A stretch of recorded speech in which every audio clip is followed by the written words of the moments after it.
Imagine this. You with your friends on a beautiful day on a bus, going somewhere fun, when suddenly you all die in a horrible car crash. That's all thanks to Phil the bus driver. Now Phil's too busy thinking about his ex-girlfriend, his $20,000 debt, and his gambling problem. But with AI, that won't happen. Hi, I'm Landon. Now let's talk about buses.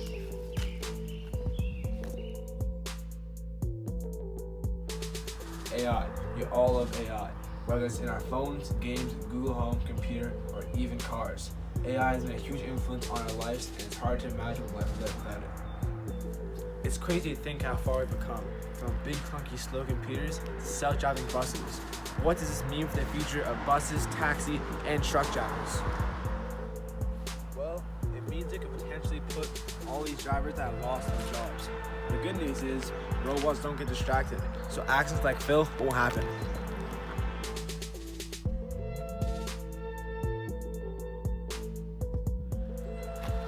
Now, we actually haven't seen an autonomous bus here in BC yet, even Canada, regardless of them already being all over the world, like in Europe and America.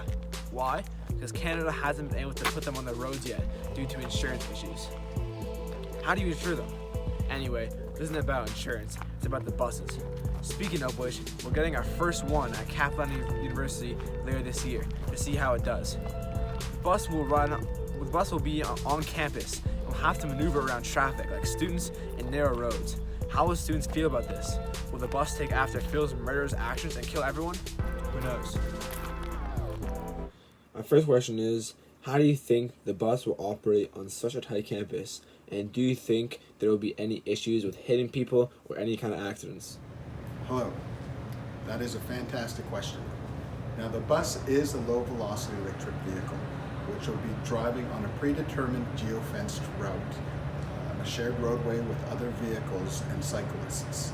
The bus is equipped with the next generation technologies, including radars and lidars, which operate in a 360-degree angle, so it knows everything that's around it, making real-time decisions as it inputs the data.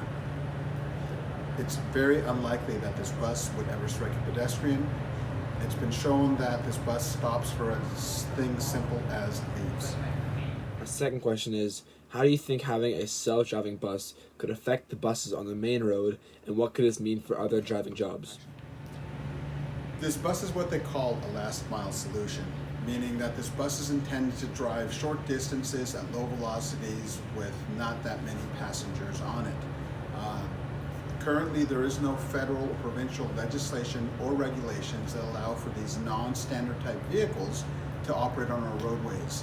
As far as how it will impact current buses that are used to move lots of people, that's far into the future. That's not something that I think we'd have to worry about in the near future until we have technologies and regulations in place to be able to do that. And my last question is, what is your opinion on all of this, and what do you think the future of this vehicle or vehicles could be? Yeah, in my opinion, my childhood movies have met current state technologies, and we already share roadways with vehicles that could be driven autonomously. I do believe that we're going in a direction where we can't stop progress or growth of technology, so we can expect to see a lot more of these autonomous vehicles on the roadway, from short delivery vehicles to buses to long-haul transportation. I think we're going to see a lot more of this, and the future's looking bright. Now that Apple and Tesla are taking over the world with more and more self-driving cars, it's putting people out of jobs like truck drivers, bus drivers, and Uber drivers. Can't forget about taxi drivers. That's putting them out of jobs. Now, with this current state of technology, what's stopping them from taking this same AI and applying it to a different job? Now, that may sound good now and efficient now, but think about it in the long run. Do you really want a ton of robots taking over our everyday jobs? That puts us out of money and no income. That's not good for our economy. So think about that.